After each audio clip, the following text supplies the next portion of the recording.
Oye Israel, el Señor nuestro Dios, el Señor uno es. Shema Israel, Yahweh Eloheinu, Yahweh Echad. Muy buenos días tengan todos ustedes. Estamos iniciando la mañana del día jueves 5 del mes sexto del año 2024.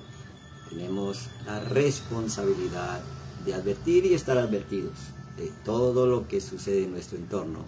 Y en especial, el compromiso del estudio de la instrucción para la vida que nos corresponde en esta semana. Naxo o levanta, la cuenta de los levitas. Ahora tiene un propósito el hacer la cuenta para que nos tengan en cuenta. Y esto aplica para todos aquellos que quieren conectar lo humano con lo divino. Dejar el carácter animal y establecer el carácter divino. Esa cuenta de los iniciados, la cuenta de los tenidos en cuenta. Hoy tenemos el tema central es la ofrenda del príncipe, la ofrenda de la dedicación, Hanukkah, una fiesta emblemática, incomprendida, mal interpretada, que precisamente ocurre en el séptimo mes, el mes de Kislev, el mes de los milagros, una dedicación a la restauración del altar. Por eso estamos aquí entendiendo qué sucedió el día de la inauguración del altar. Ofrenda de los príncipes, ofrenda de dedicación, y en hebreo se conoce como Hanukkah. Bueno, esto lo vamos a hacer dentro de un momento.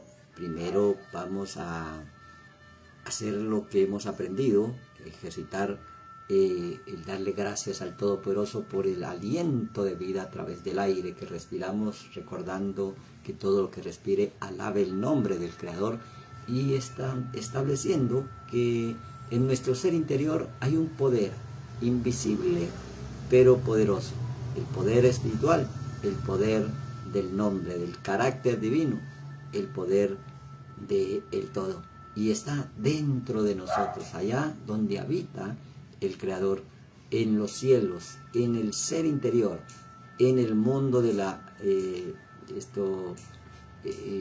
infinidad, el mundo del infinito, en el Ein Sof, que se conoce en el hebreo. Y por eso necesitamos aprender constantemente a establecer esos caminos olvidados, el camino del ser interior, y revisar lo que pensamos, lo que sentimos, lo que decimos, lo que hacemos, a través de 10 pasos, esas 10 leyes que establecieron el nacimiento de nuevo para ser príncipe primogénito de entre los hijos de Israel.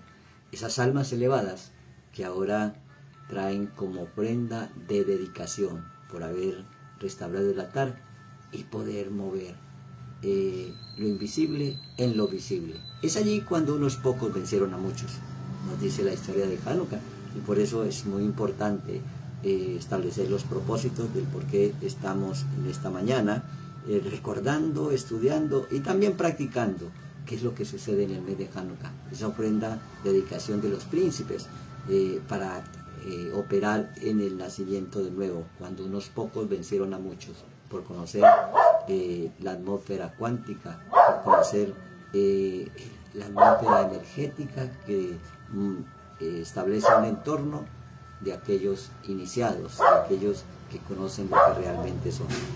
Bueno, entonces tenemos que Yahweh solamente nos pide 10 cosas, y esas 10 cosas todas pertenecen al mundo espiritual, intelectual y emocional.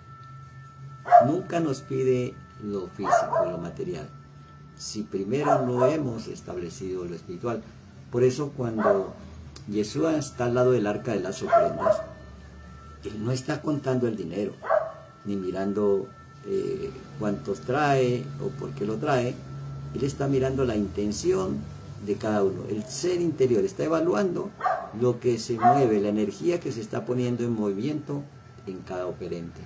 Entonces nos da un consejo: si traes la ofrenda, deposítala, pero si estás enojado con tu hermano, ve y reconcíliate con él.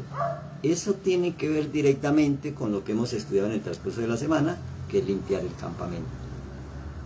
Ya habíamos estudiado de limpiarlo de contaminación con lepra, de contaminación con el espíritu de muerte y de contaminación con flujo de semen o la lujuria o el deseo carnal. Esto nos lleva a una atmósfera sublime, a una atmósfera divina. Por eso, para que todo tenga que ver con lo material, primero debe de venir de lo espiritual.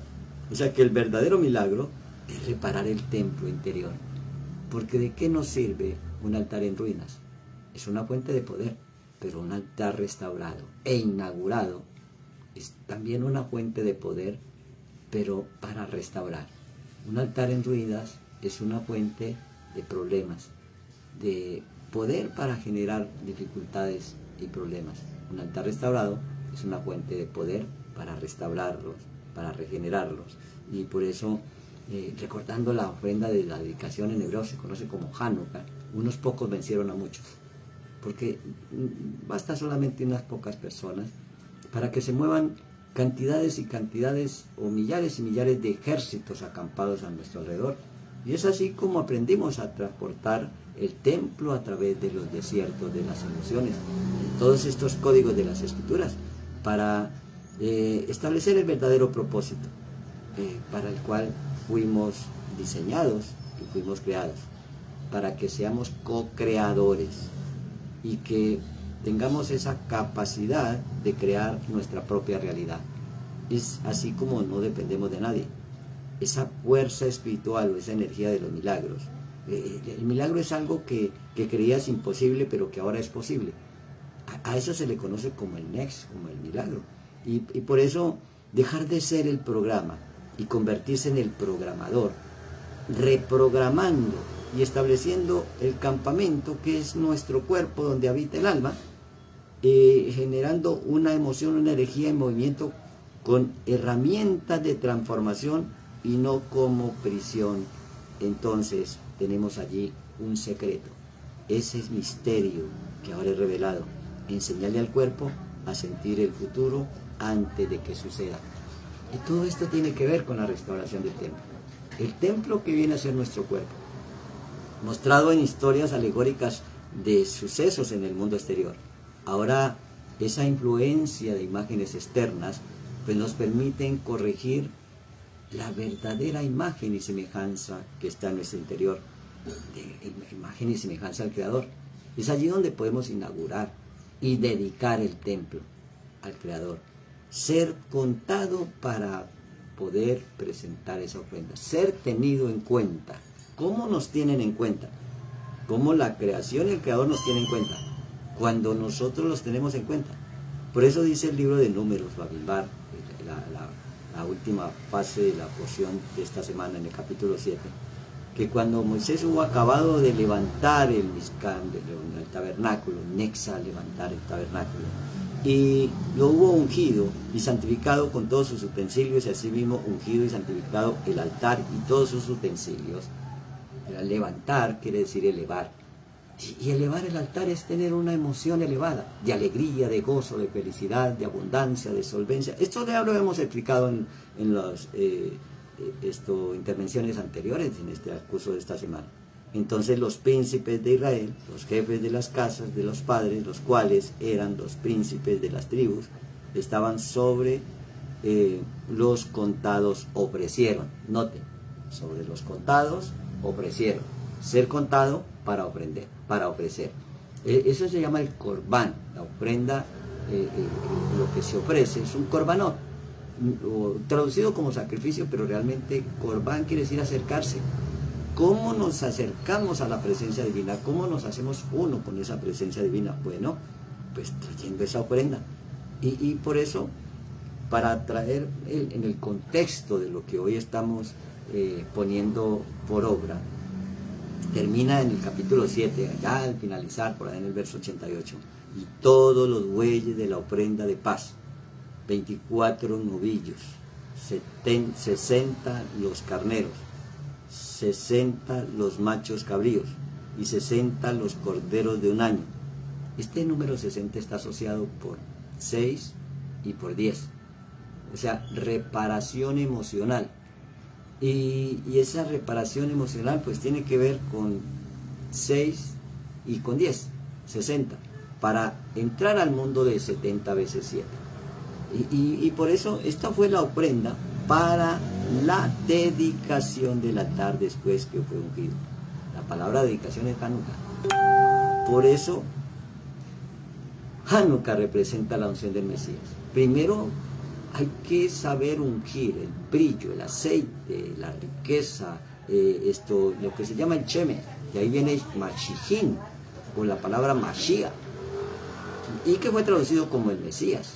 Entonces primero hay que darnos cuenta que el Mesías mora en nosotros para que todo brille en el interior, y saquemos ese brillo del interior y se lo pongamos a toda cosa en el exterior, para que brille tu vehículo, tu carro, tu casa, tu entorno, tus hijos, para que le pongamos ese brillo de la unción del Mesías en todo, la riqueza en todo, el brillo, lo que se conoce como el aceite, que es como ese combustible. Entonces seguimos con estas alegorías de la dedicación, y que vemos nosotros cuando se inauguró el altar, los 12 príncipes traen una ofrenda similar cada uno de ellos, y traen un orden. El primero que trajo fue Judá, y por eso al mes primero, llamado el mes de Nisan, se le asigna la tribu de Judá.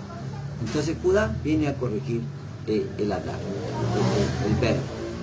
Y así cada corrección que hacemos en el rojo de cada mes, entonces tiene sentido aplicar estos principios de los códigos secretos de la dedicación del altar.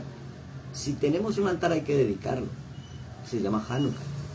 Y ya para la fiesta del Hanukkah, pues la incomprendida, donde se reprograma en este mundo terrenal todas las finanzas, y quizás entretienen al pueblo con festividades que no tienen nada que ver con esta reprogramación desde la emoción y de una posición astral para por allá, para el mes de diciembre, que obviamente, pues por aquello de esconder las verdades, pues nos pusieron unas fiestas totalmente diferentes para entretenernos, y que no hagamos lo que realmente se debe hacer: dedicar ese tiempo tan especial a conectarnos con lo que está disponible, ese ejército celestial acampado a nuestro alrededor, para que unos pocos puedan vencer a muchos. Todo eso lo podemos entender en las fiestas de Hanukkah, en la historia del primera y segunda de Macabeos.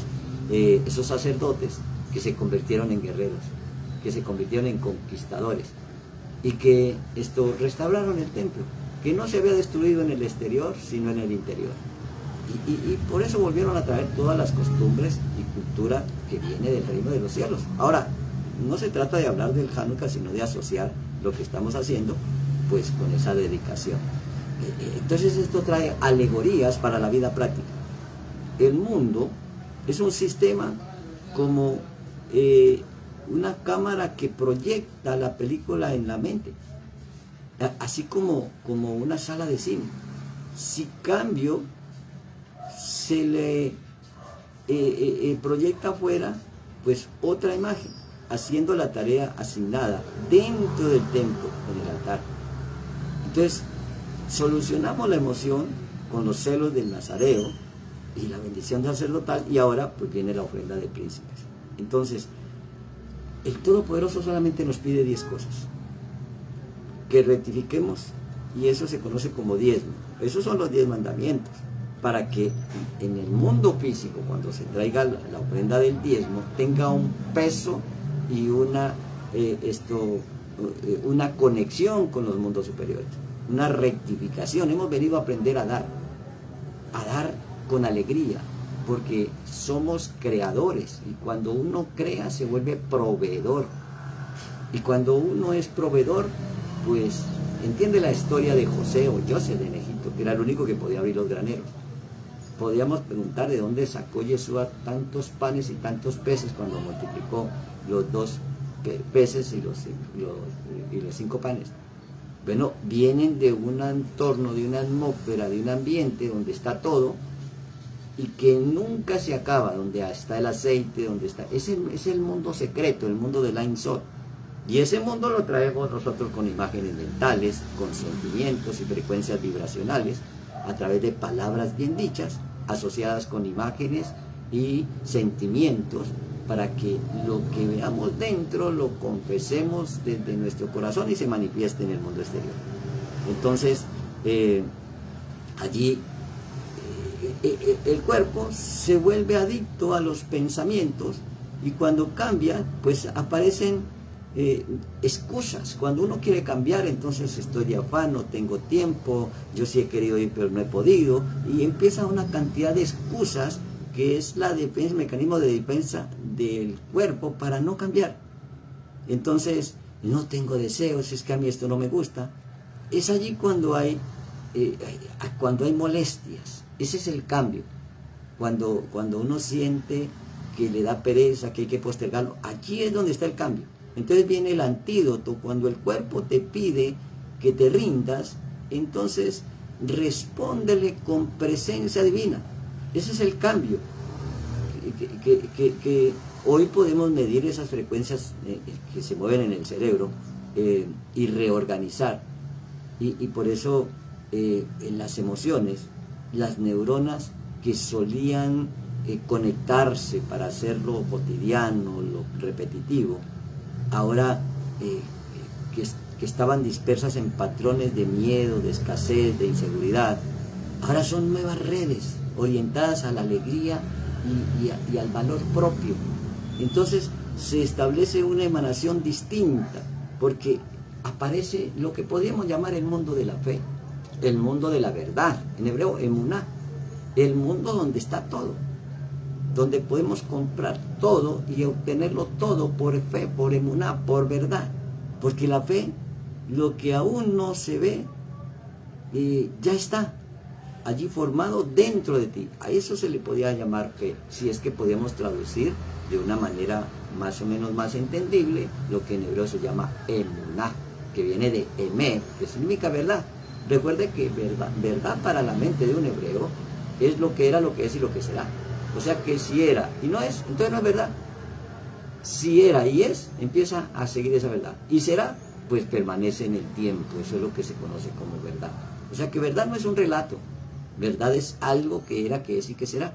Por eso la Torah de la verdad es eterna.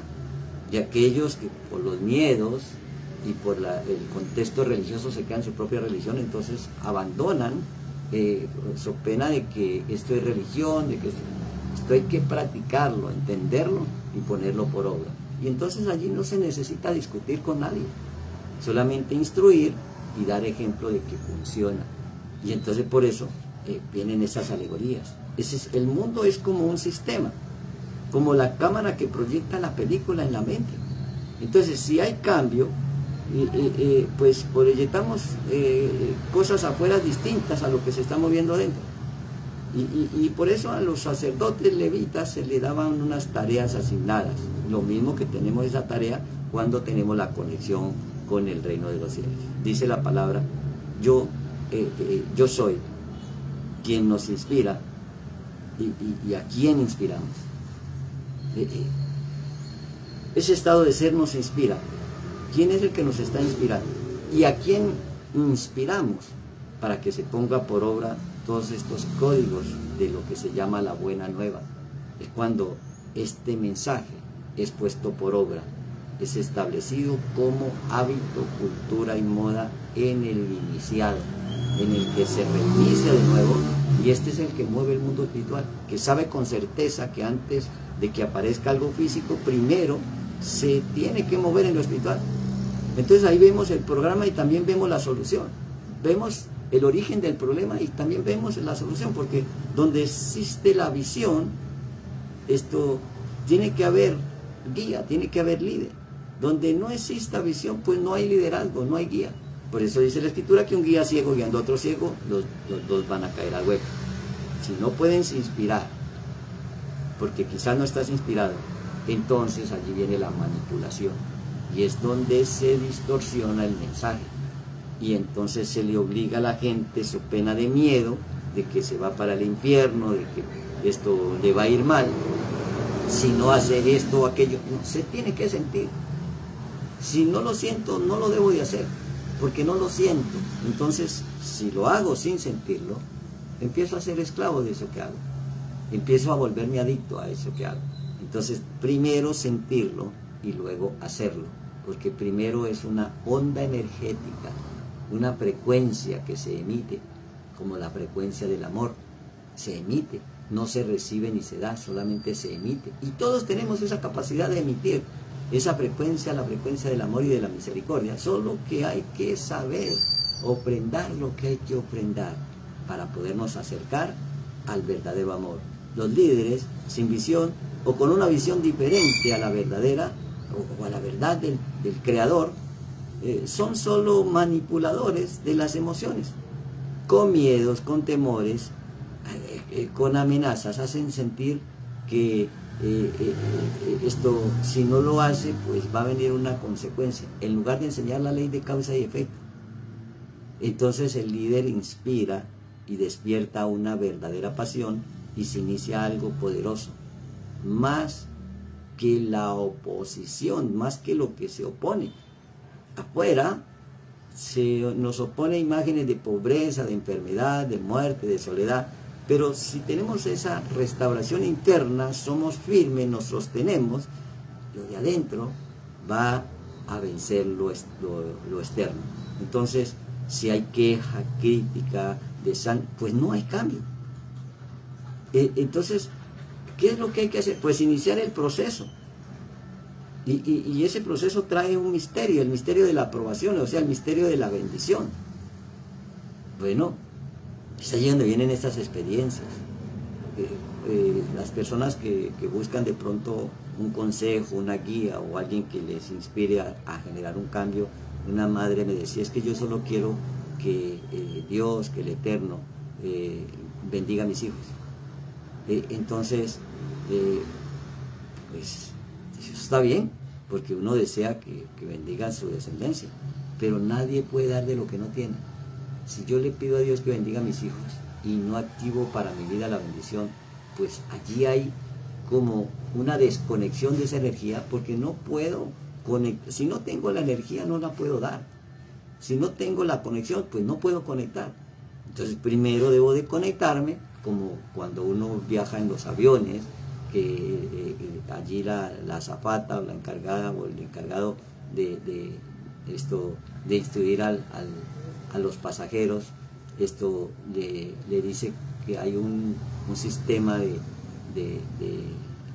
oxígeno que está conectado a cada silla, y que si hay una baja de presión, si hay algún problema en el vuelo, entonces lo primero es colocarse la mascarilla. Y si lleva un niño, un menor de edad, entonces luego colocárselo al niño. Eso es algo muy práctico que uno puede aplicar en la vida cotidiana. Si yo no preservo mi vida, no puedo dar vida. O sea que si trato de ayudar al niño, pues el niño no sabe cómo opera el mecanismo, y si yo no tengo oxígeno y entonces no puedo moverme, pues van a morir los dos. El mismo mensaje que un guía ciego guiando a otro ciego, los dos van al hueco. Entonces lo que se quiere, lo que se requiere es evitar el hueco. Abraham, nuestra patriarca, bendijo a Isaac porque tenía la bendición. Isaac bendijo a Jacob porque tenía la bendición. Y Jacob bendice a los hijos de Israel porque tenía la bendición. Ahora lo importante es preservar esa bendición y transferirla a nuestras familias, a nuestros hijos y a los hijos de nuestros hijos por generación en generación. Y esa bendición es una aprobación. Para eso requiero la ofrenda del príncipe, la ofrenda de la dedicación. Y por eso, para concluir, el resultado de esta herramienta desde el Espíritu, para que se ilumine la mente con esa visión y ese sueño, diseñado por el Eterno para todos, para todo aquel que nace de nuevo y muere a lo físico, muere a lo material, muere a la carnalidad, y nace desde el Espíritu para darle vida a lo físico. Y por eso dice el libro de Joel, por allá en el capítulo 2, yo en él, Joel quiere decir yo en él, o Joel en hebreo, en el verso 28, un texto como muy manipulado por la religión tradicional. Dice que después, Joel 2:28, que después de esto, o sea, ¿después de qué?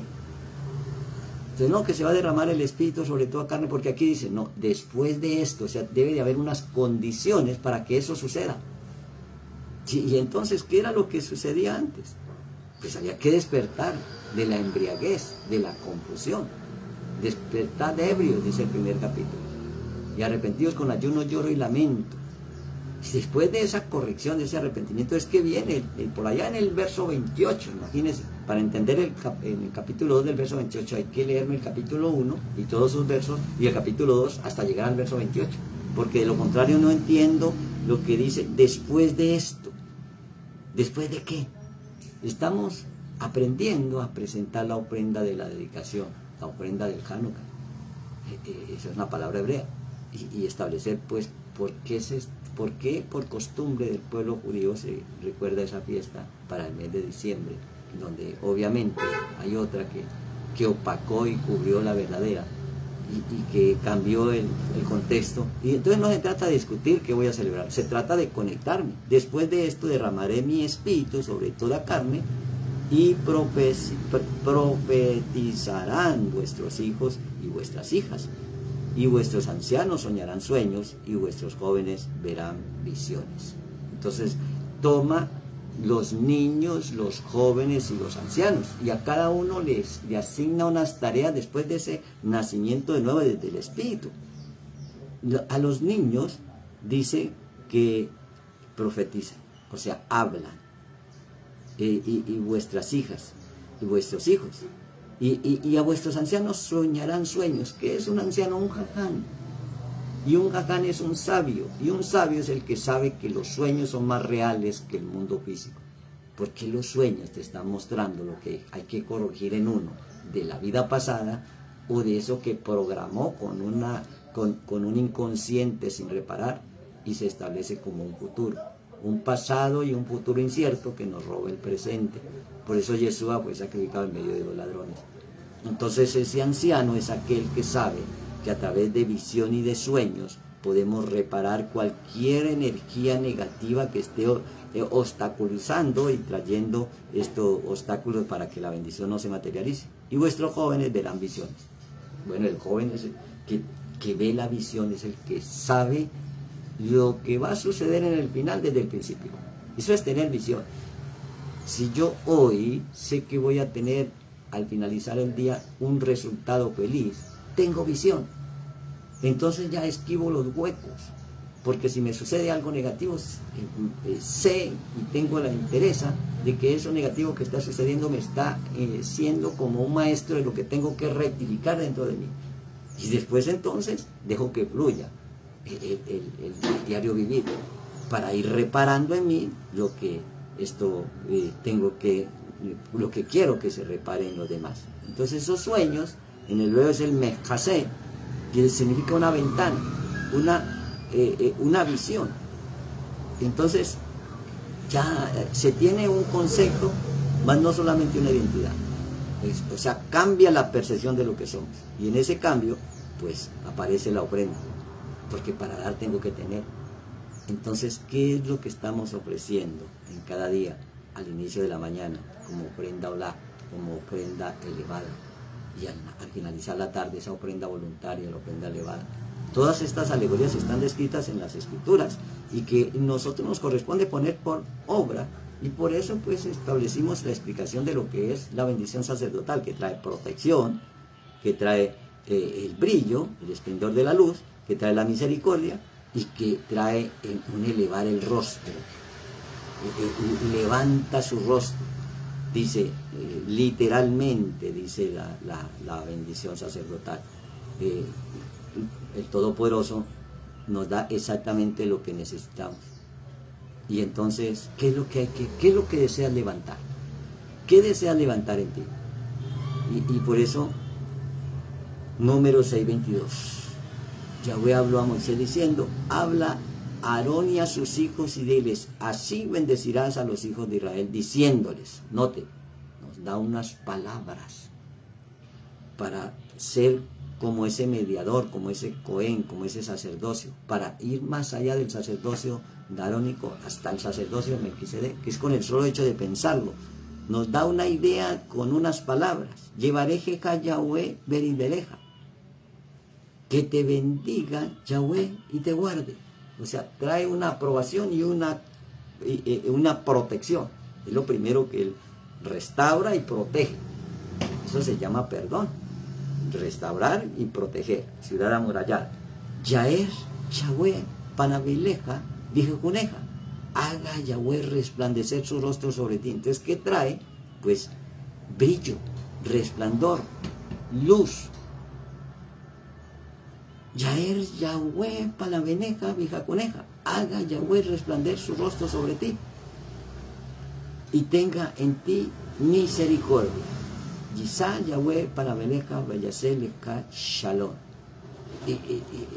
Y dice, y alce Yahweh su rostro sobre ti y ponga paz. Si no levantamos el rostro, es como si no levantáramos el altar. Un rostro erguido, inclinado hacia abajo, estaríamos como desanimados, como desmotivados. Pero un rostro erguido, estaríamos diciendo, estoy en la presencia divina. Y a eso se le conoce como la bendición sacerdotal, la Birkaja Kohaní. Yivareja Adonai Belibereja, Yaer Adonai Bejejuneja, Palaveneja, Vayaseleja, Leja Shalom. Que Yahweh te bendiga y te guarde, que haga resplandecer su rostro hacia ti y te dé la gracia, que vuelva su rostro hacia ti y te dé la paz. Boker Tov, buena mañana, y Leitradot, nos vemos luego.